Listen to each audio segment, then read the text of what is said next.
Bonjour et bienvenue sur la chaîne Adrien Nguyen Santé. Aujourd'hui, on va parler d'un sujet sérieux, mais essentiel. Il existe certaines habitudes du quotidien que beaucoup de personnes considèrent comme normales, alors qu'elles peuvent, avec le temps, fragiliser la santé et augmenter le risque de cancer. Je précise tout de suite quelque chose d'important. Une maladie complexe. Il dépend de plusieurs facteurs, la génétique, l'environnement, l'âge, mais aussi le mode de vie. Et ce que montrent les études, c'est qu'une part importante des cancers pourrait être liée à des facteurs modifiables. Autrement dit, certaines habitudes simples peuvent faire une vraie différence. Alors aujourd'hui, je vais vous présenter 6 habitudes fréquentes à surveiller particulièrement après 60 ans. Et surtout, je vais vous dire quoi faire à la place. Restez bien jusqu'à la fin, car la dernière habitude est probablement la plus répandue. Et dites-moi en commentaire quel âge avez-vous et laquelle de ces habitudes vous parle le plus. Pensez aussi à vous abonner pour recevoir chaque semaine des conseils santé simples, fiables et concrets.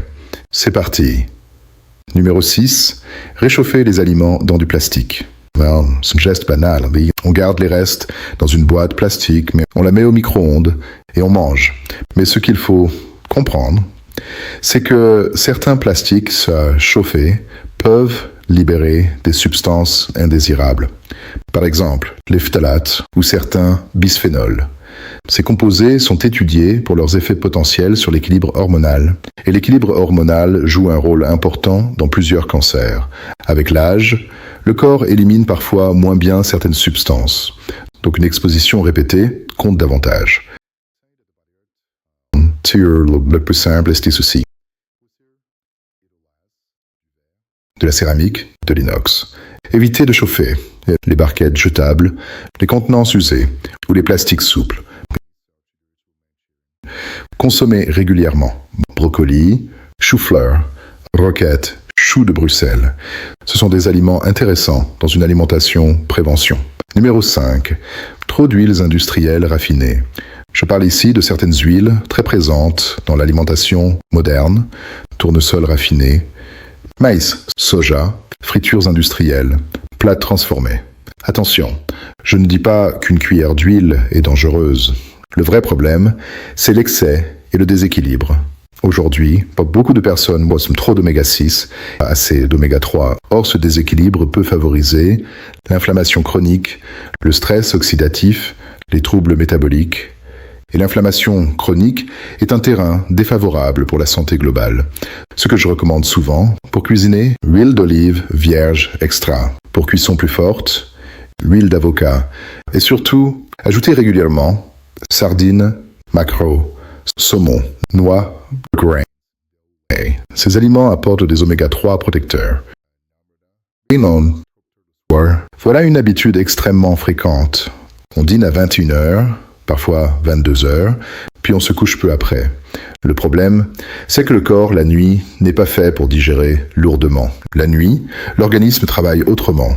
Il répare, il régule, il récupère, il équilibre les hormones.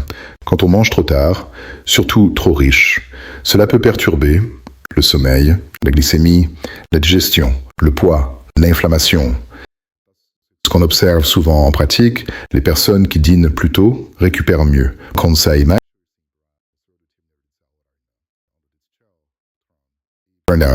puis laissez au moins 2 heures avant le coucher. Et si vous avez faim plus tard, un yaourt nature, quelques fruits rouges ou une poignée d'amandes. Marchez 10 minutes après le repas. Simple, mais redoutablement efficace. Numéro 3. Les boissons chaudes dans des gobelets jetables. Café à emporter, thé en machine, gobelets jetables au bureau. Cela semble anodin. Mais beaucoup de contenants jetables comportent une fine couche interne plastique. Avec la chaleur, certaines particules peuvent migrer dans la boisson. On parle aujourd'hui des microplastiques.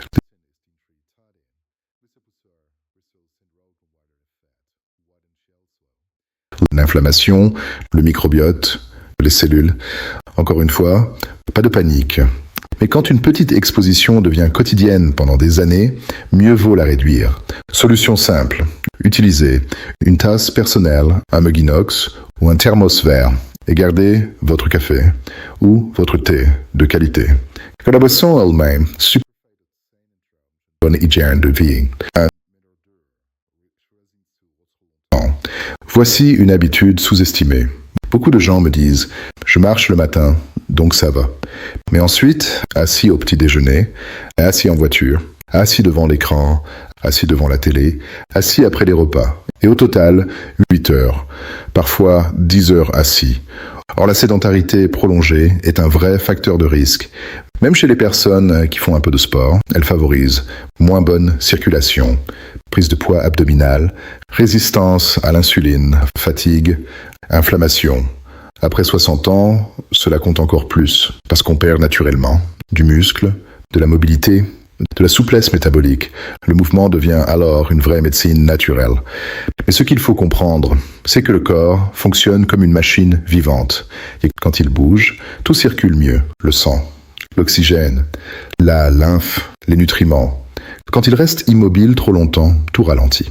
On observe souvent jambes lourdes, digestion lente, fatigue après les repas, envie de grignoter, et cela crée un cercle vicieux. Moins on bouge, moins on a envie de bouger. Ce que je conseille, toutes les 45 minutes, levez-vous, marchez 3 à 5 minutes, faites quelques mouvements, étirez-vous.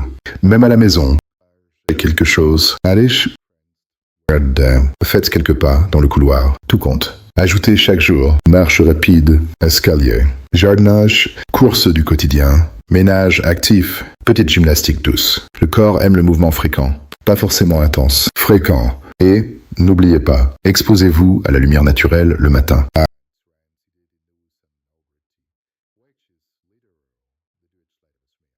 Retenez ceci, 1 heure de sport ne compense pas toujours une journée entière assis. Numéro 1. Les aliments ultra transformés. Quand on parle d'aliments ultra transformés, on pense souvent au fast-food.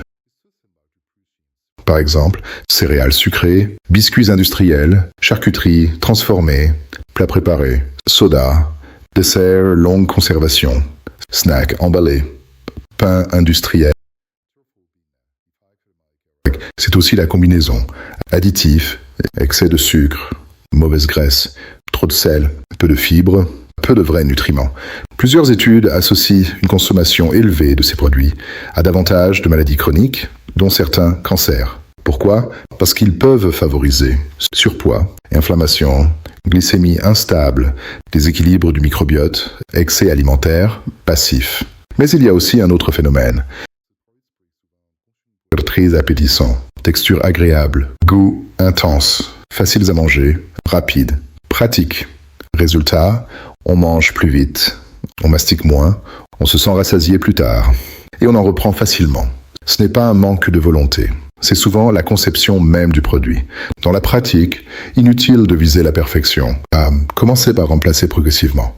Au lieu de céréales sucrées, essayez flocons d'avoine, fruits, noix. Dîner, au lieu d'un plat préparé, légumes, source de protéines, féculents simples. Plus un aliment ressemble à son état naturel, mieux c'est souvent. Une pomme reste une pomme. Des lentilles restent des lentilles. Des œufs restent des œufs. Règle utile, si la liste d'ingrédients ressemble à un cours de chimie, posez-vous la question. Et souvenez-vous, mieux manger, ce n'est pas manger triste, c'est retrouver de vrais aliments. Ce qu'il faut retenir, besoin de tout changer d'un coup. C'est souvent l'erreur. On veut tout révolutionner, puis on abandonne. Ce qui fonctionne, vraiment, ce sont les petites habitudes, répétées longtemps. Changez ce que vous chauffez, l'heure du dîner, le temps assis, la qualité des graisses, la place des aliments transformés, peut progressivement transformer votre terrain de santé. Et même après 60 ans, 70 ans, 80 ans, le corps garde une capacité d'adaptation remarquable. Je le vois souvent. Quand on aide le corps, il répond. Une meilleure énergie revient. La digestion change, le moral aussi. Parce que la santé n'est pas seulement l'absence de maladie. C'est aussi se sentir capable, rester autonome, avoir de l'élan, profiter de ses proches, garder sa liberté. Commencez petit. Choisissez une seule habitude cette semaine. Une seule. Puis stabilisez-la. C'est ainsi que naissent les vrais changements durables. Ne cherchez pas la perfection, Cherchez la constance et souvenez-vous, chaque repas, chaque promenade, chaque bonne nuit de sommeil est un message positif envoyé à votre corps. Il n'est jamais trop tard pour commencer. Conclusion. Si cette vidéo vous a été utile, likez la vidéo, abonnez-vous et partagez-la à une personne que vous aimez. Parce qu'une bonne information, au bon moment, peut parfois tout changer. Et maintenant, dites-moi en commentaire, parmi ces 6 habitudes, laquelle allez-vous corriger en premier? Je lis vos messages. À très bientôt sur Adrien Nguyen Santé.